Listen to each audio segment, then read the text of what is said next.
From this haunt of robbers, we went to Hortense. One of us had letters of introduction to a member of the Legislative Assembly who had not been distinguished in the convention and was afraid of showing himself at his usual abode. His family consisted of a respectable and clever wife and 3 charming daughters. Our stay with them might have endangered them. We therefore continued our journey. There, as well as everywhere else, terror was carried to a great height. Not a motion, not an attempt had been made to counteract the enterprises of the factious.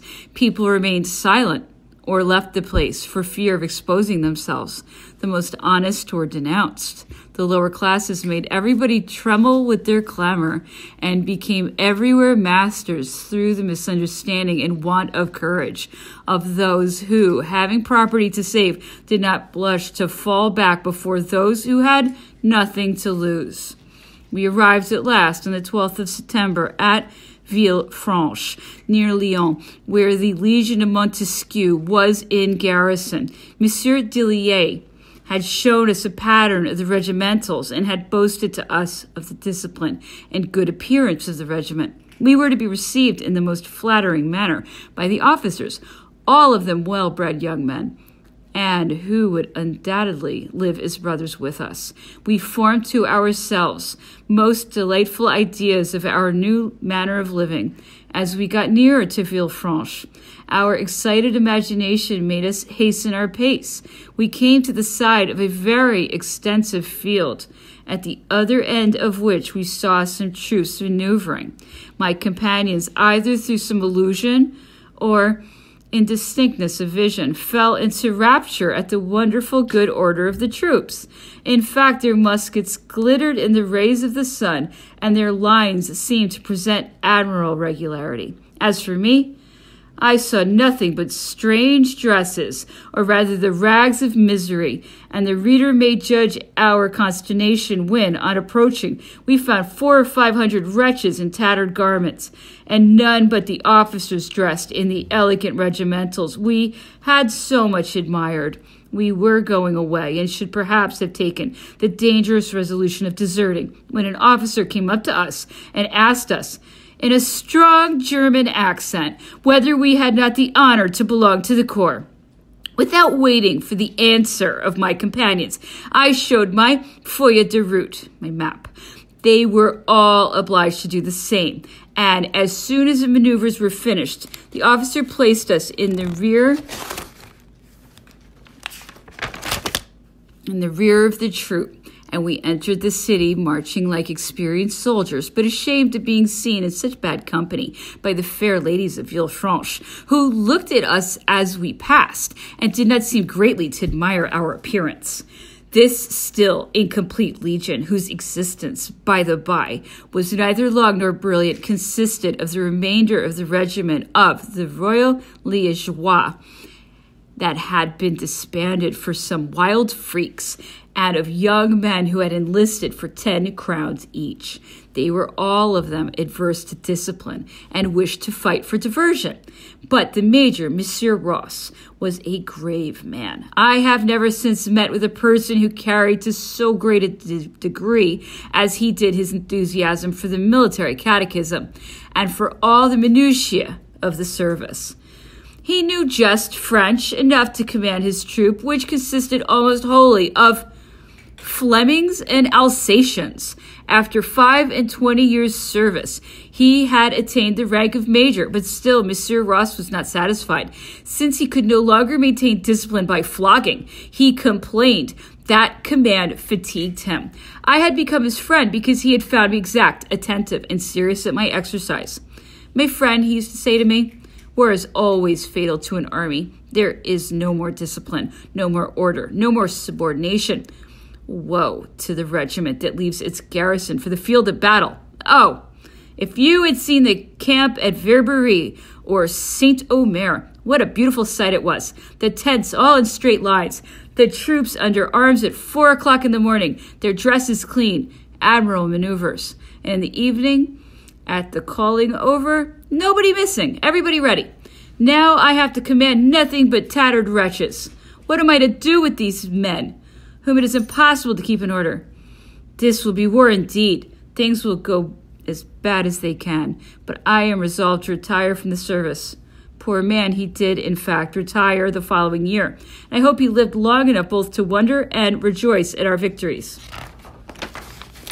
I suffered a great deal in the beginning. I had lived in affluence in Paris, in the midst of my family, by whom I was beloved, and in the society of agreeable friends.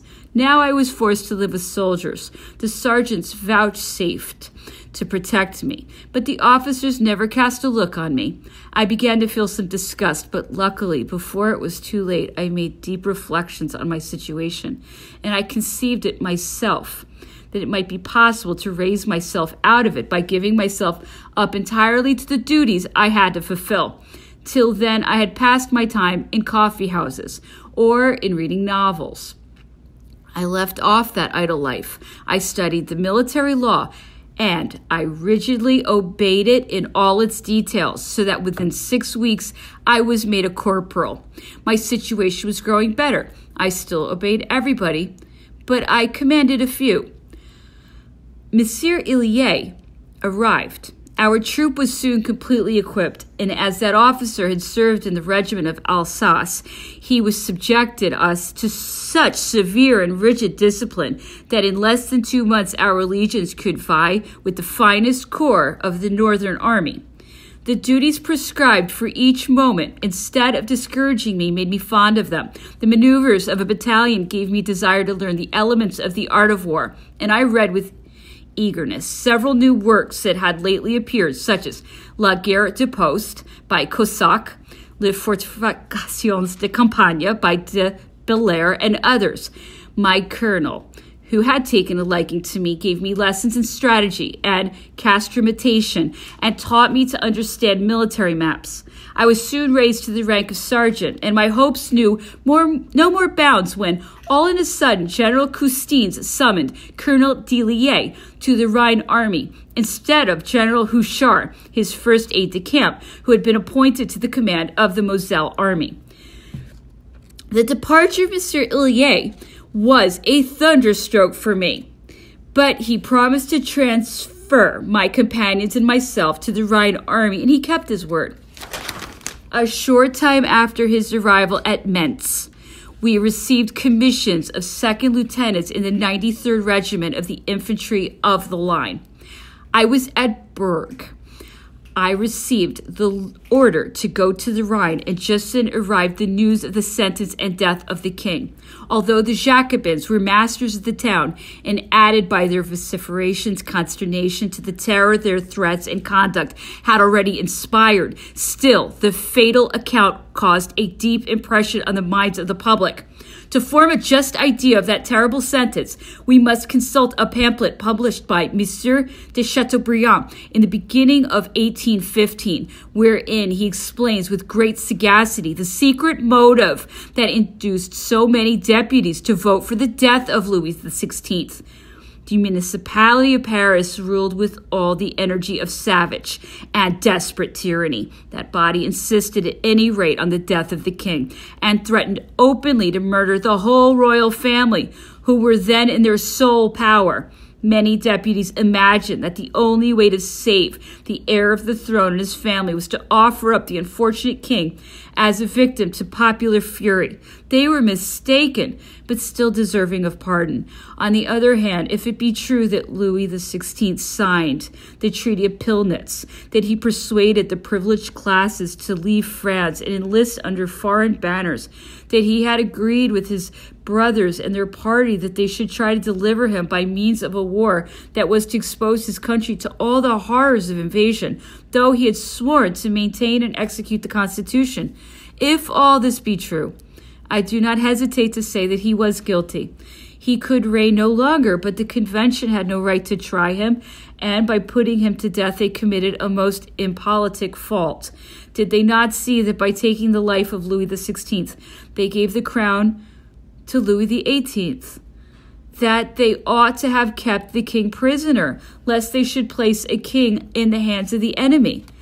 That the life of a monarch so celebrated for weakness or for false and contracted ideas ought to have been carefully protected, as he would soon or late be succeeded by his brother, the qualities of whose mind were so superior to those of the king, and whose character already known would have so deplorable an influence over the destiny of France. But the convention was pressed by passing events inflamed by resentment and by the contest of the 10th of August. It consisted in a great part of men without experience, who, seized with a fatal mania for celebrity, wished to impress the minds of the people with a sort of horror mixed with admiration by a great act of injustice, which they called an act of national justice. They succeeded, but the revenge of Europe fell heavily on France, and France, mighty through the fury of her government, subdued the armies of Europe.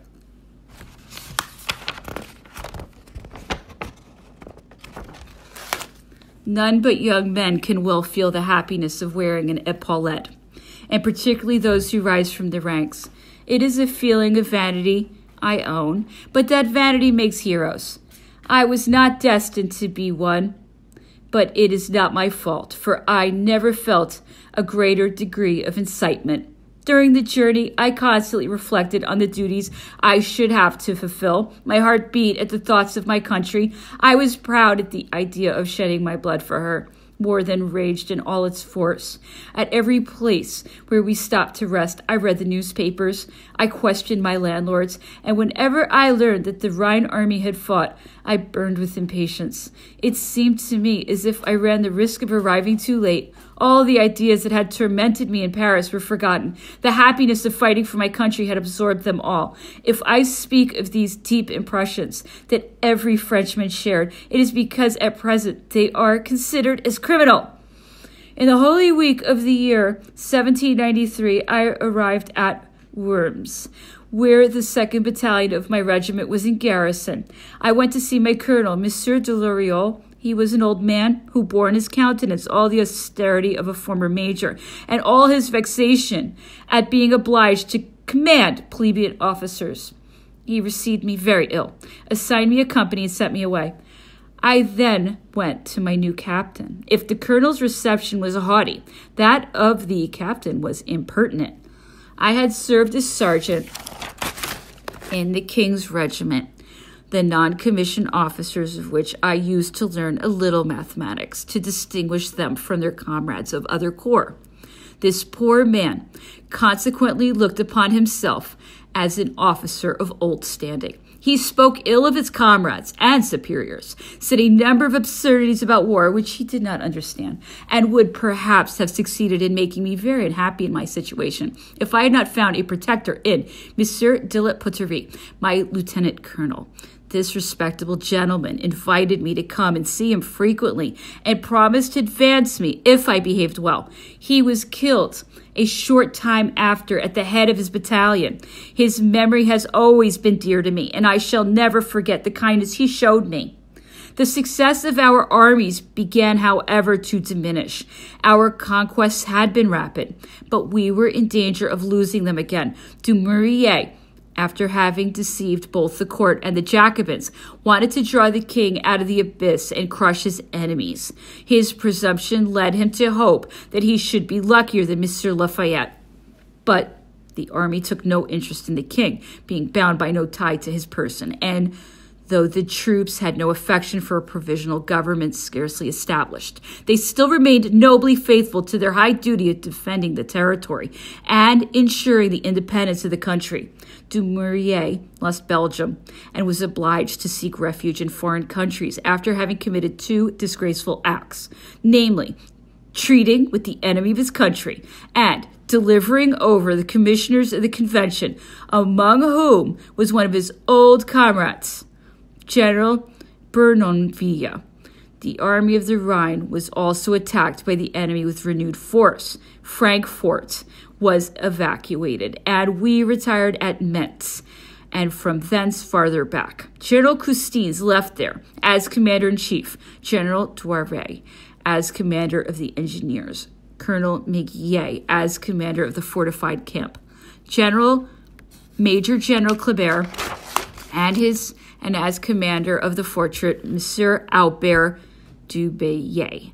General Blau was ordered to leave the town at the head of a body of some 1,000 men, and the garrison of Worms was to cover his retreat. The command of 4 battalions of that garrison was given to a young officer of the staff. This was to say, who subsequently distinguished himself by so many noble feats and by his heroic character. General Blau, embarrassed in his retreat by an enormous quantity of equipage belonging to persons unconnected with the army that had been sent out of the town, was unable to resist the imposing force of the enemy and was obliged to re-enter the city. He and his troops contributed largely to the loss the enemy suffered during the siege. General Custine might have taken a fine position behind the Queich, but he preferred retiring behind the lines of the Lutter, resting on the mountains of the Vosges and on the Rhine at Lauterburg.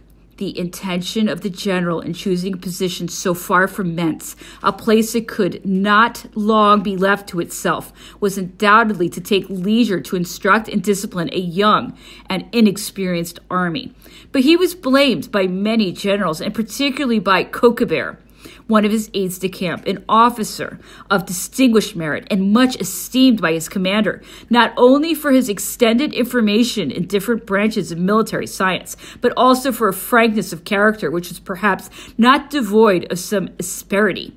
2 days after the arrival of the headquarters at Weissenberg, Coquebert came to the general, and after having again brought to his mind the weighty reasons that ought to have led him to prefer the position of the Queich, he said somewhat harshly that evil reports had been the result of his contrary resolution, and that even the word treason had been pronounced. Custine immediately seized his pistols and, throwing them on the table, cried, "If I am a traitor, blow my brains out."